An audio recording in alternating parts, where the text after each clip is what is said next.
నెమలను తుపాకీలతో కాల్చి చంపిన కేసులో 2 వ్యక్తులను అరెస్టు చేసి రిమాండ్కు పంపినట్లుగా జగిత్యాల జిల్లా డీఎస్పీ రఘుచంద్ర తెలిపారు.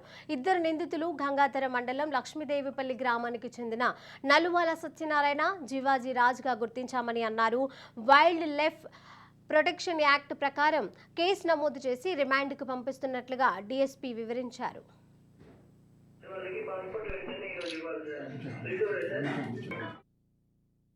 మా పెగడపల్లి ఎస్ఐ గారికి ఇన్ఫర్మేషన్ వస్తుంది. దోమలకుంట అవుట్స్కట్స్కు కొంతమంది వేటడానికి వెళ్ళిండనే ఇన్ఫర్మేషన్ మీద ఏంటంటే అతడు అక్కడ దోమలకుంట దగ్గర వెహికల్ చెకింగ్ స్టార్ట్ చేస్తాడు. వెహికల్ చెకింగ్ స్టార్ట్ చేసి తన సిబ్బందితో వెహికల్ చెకింగ్ చేస్తూ ఉంటే ఇందులో కూడా అనుమానాస్పదంగా ఒక కారు వస్తుంది.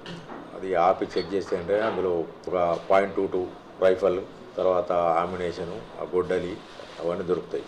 దొరికిన తర్వాత అక్కడ నుంచి అనుమానం కొద్దిగా అడుగుతుందంటే అతడు దోమలకుంట శివార్లో ఒక నెమలిని వేటాడి చంపినట్టు ఒప్పుకుంటాడు. అక్కడికి వెళ్ళి అది పంచనామా చేసి నెమలి అనేది జాతీయ పక్షి, తర్వాత అది schedule wild life protection act కింద షెడ్యూల్ ఎనిమల్ కాబట్టి అతడు నేరం చేసిందని చెప్పేసి అతని కన్ఫెషన్ రాసుకొని పోలీస్ స్టేషన్కి వచ్చి అతని మీద కేసు నమోదు చేయాలి. అతనితో పాటు రాజు అనే డ్రైవర్ కూడా తీసుకొని వస్తాడు. తర్వాత అతని కారు, ఈ రైఫల్ గురించి వెరిఫై చేస్తే ఏంటంటే రైఫల్కు .22 రైఫల్కి ఎలాంటి లైసెన్స్ లేవు.